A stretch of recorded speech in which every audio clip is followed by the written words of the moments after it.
ಕೆಲಸಗಳು ಸಂಪೂರ್ಣವಾಗಿ ಆಗಿಲ್ಲ.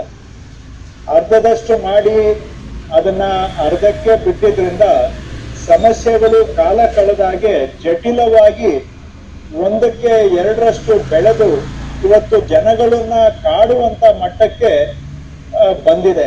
ಯಾರು ಮಾತಾಡಿ, ಜನ ಬಾಕಿ ಉಳಿದಿರತಕ್ಕಂತ ಕೆಲಸ ಕಾರ್ಯಗಳಿಗೆ ನಮ್ಮ ಕಚೇರಿಗಳಿಗೆ ನಿರಂತರವಾಗಿ ಸುತ್ತುವುದನ್ನ ನಾವು ನೋಡಿದ್ದೇವೆ. ಮತ್ತು ಸಮಯಕ್ಕೆ ಸರಿಯಾಗಿ ಆ ಸಮಸ್ಯೆ ಆಗ್ಲಿಲ್ಲ ಅಂದ್ರೆ ಕಾಲ ಕಳೆದಂಗೆ ಆ ಸಮಸ್ಯೆನೂ ಕೂಡ ಇನ್ನಷ್ಟು ಸಂಕೀರ್ಣ ಆಗುತ್ತೆ, ದ್ವಿಗುಣ ಆಗುತ್ತೆ. ಬರ್ತಾ ಬರ್ತಾ ಅದನ್ನ ಬಗೆಹರಿಸ್ಲಿಕ್ಕೆ ಆಗೋದಿಲ್ಲ, ಆ ತರ ಸಂಕೀರ್ಣ ಆಗ್ಬಿಡುತ್ತೆ. ಹಾಗಾಗಿ ನಾವು ಈ ಹಳೇದೆಲ್ಲ ಏನೇನು ಈ ತರ ಯಾವ್ಯಾವ ವಿಷಯಕ್ಕೆ ಜನ ನಮ್ಮ ಕಚೇರಿಗಳಿಗೆ ಅಲಿತಾ ಇದ್ದಾರೆ, ಮಧ್ಯವರ್ತಿಗಳಿಗೆ ಮಾರು ಹೋಗ್ತಾ ಇದ್ದಾರೆ ಅಂತವುಗಳನ್ನ ಗುರುತಿಸಿ ಪರಿಹಾರ ಮಾಡುವಂತ ಪ್ರಯತ್ನವನ್ನ ಮಾಡಿಕೊಂಡು ಬಂದಿದ್ದೇವೆ. ಉದಾಹರಣೆಗೆ ಹೇಳೋದಾದ್ರೆ, ನಮ್ಮ ರೆವಿನ್ಯೂ ಕೋರ್ಟ್ ಇದೆ, ಕಂದಾಯ ನ್ಯಾಯಾಲಯಗಳು ತಹಶೀಲ್ದಾರ್ ಹಂತದಲ್ಲಿ, ಎಸಿ ಹಂತದಲ್ಲಿ. ನಾನು ಇಲಾಖೆ ಜವಾಬ್ದಾರಿ ತಗೊಂಡಾಗ ತಹಶೀಲ್ದಾರ್ ನ್ಯಾಯಾಲಯದಲ್ಲಿ ಅವಧಿ ಮೀರಿ ಬಾಕಿ ಇದ್ದಂತ ಪ್ರಕರಣಗಳು 10,774 ಇತ್ತು. ಅವುಗಳನ್ನೆಲ್ಲ ವಿಲೆ ಮಾಡುವಂತಹ ಕಾರ್ಯಕ್ರಮ ಕಳೆದ 2 ವರ್ಷದಿಂದ ಮಾಡಿದ ಪ್ರಯುಕ್ತ 10,774 ಇದ್ದಂತಹ ಅವಧಿ ಮೀರಿದಂತಹ ಬಾಕಿ ಪ್ರಕರಣ ಇವತ್ತು 488ಕ್ಕೆ ಇಳಿಸಿದ್ದೇವೆ. ಅದೇ ರೀತಿ ಎಸಿ ಕೋರ್ಟ್ ನಲ್ಲಿ ಇನ್ನೂ ಕೆಟ್ಟ ಪರಿಸ್ಥಿತಿ ಇತ್ತು. 73,624 ಕೇಸು ಅವಧಿ ಮೀರಿ ಬಾಕಿ ಇದ್ದಂತಹ ಪ್ರಕರಣಗಳು ನಾನು ಜವಾಬ್ದಾರಿ ತಗೊಂಡಾಗ.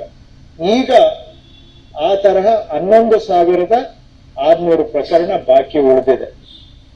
ಎಸಿ ಕೋರ್ಟ್ಗಳಲ್ಲಿ 6 ತಿಂಗಳೊಳಗೆ ಇತ್ಯರ್ಥ ಆಗಬೇಕಾಗಿದ್ದಂತ ಪ್ರಕರಣಗಳು 2 ವರ್ಷ, 5 ವರ್ಷ, 8 ವರ್ಷ, 12 ವರ್ಷ ಆದ್ರೂ ಕೂಡ ಇತ್ಯರ್ಥ ಆಗದೆ ಬಾಕಿ ಇಟ್ಕೊಂಡು ಬಂದಿದ್ದಾರೆ.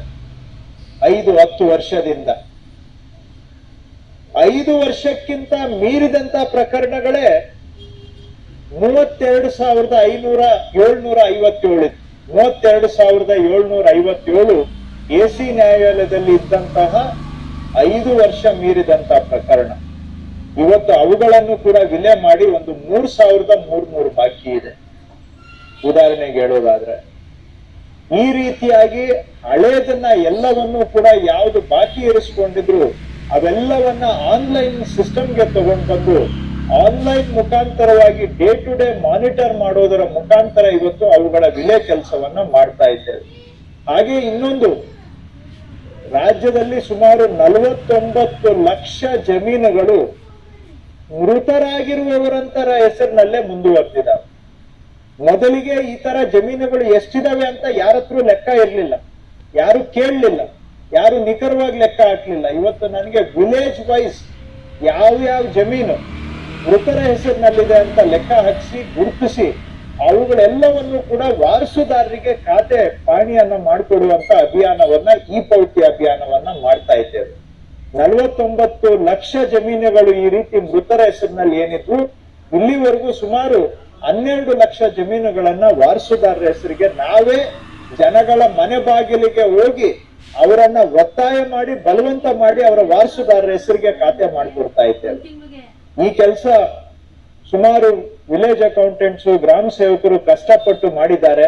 ಅವರ ಪರಿಶ್ರಮವನ್ನ ಗುರುತಿಸಬೇಕು ಅಂತೇಳಿ ಅವರಿಗೆ ಮಾರ್ಚ್ ವರೆಗೆ ಯಾರು ಅತಿ ಹೆಚ್ಚು ಸಂಖ್ಯೆಯಲ್ಲಿ ಈ ಪೌತಿ ಖಾತೆಯಲ್ಲಿ ಪ್ರಗತಿಯನ್ನ ಮಾಡಿದ್ದಾರೆ ಅವರಿಗೆ 5 ಕೋಟಿ ರೂಪಾಯಿಗಳು ಪ್ರೋತ್ಸಾಹ ಧನವನ್ನ ಸರ್ಕಾರದಿಂದ ಕೊಡಬೇಕು ಅಂತ ನಾವು ತೀರ್ಮಾನ ಮಾಡಿದ್ದೇವೆ.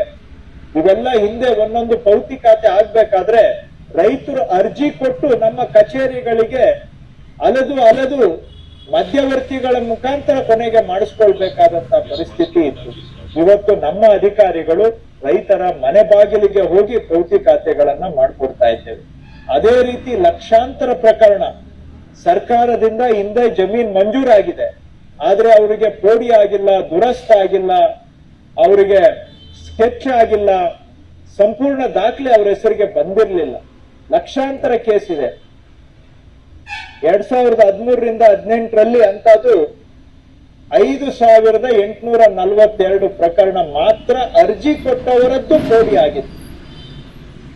ಅರ್ಜಿ ಕೊಡೋದು ಮಾಡಿಸ್ಕೊಳಕ್ಕೆ ಶಕ್ತಿ ಇರೋರಿಗೆ ಮಾತ್ರ ಸಾಧ್ಯ, ಎಲ್ಲಾರ್ದು ಆಗ್ತಿರ್ಲಿಲ್ಲ. 2018ರಿಂದ 23ರ ನಡುವೆ 8,500 ಪ್ರಕರಣ ಕೋಡಿ ಆಗಿದೆ. ಇದನ್ನ ನಾವೇನೆ ರಾಜ್ಯದಲ್ಲಿ ಈ ತರದ್ದು ಎಷ್ಟಿದೆ ಅಂತ ಗುರುತಿಸಿ ನಾವೇ ಮಂಜೂರಿದಾರರಿಗೆ 1 to 5 ರಿಪೋರ್ಟ್ ಅನ್ನ ತಯಾರು ಮಾಡಿ ಯಾರ್ದು ಅರ್ಜಿಗೆ ಕಾಯದೆ ನಾವೇ ಇವತ್ತು ಹೋಗಿ ಅವರಿಗೆ ಕೋಡಿ ದುರಸ್ತು ಮಾಡಿಕೊಡ್ತಕ್ಕಂತ ನನ್ನ ಭೂಮಿ ಅಭಿಯಾನವನ್ನ ನಡೆಸ್ತಾ ಇದ್ದೇವೆ.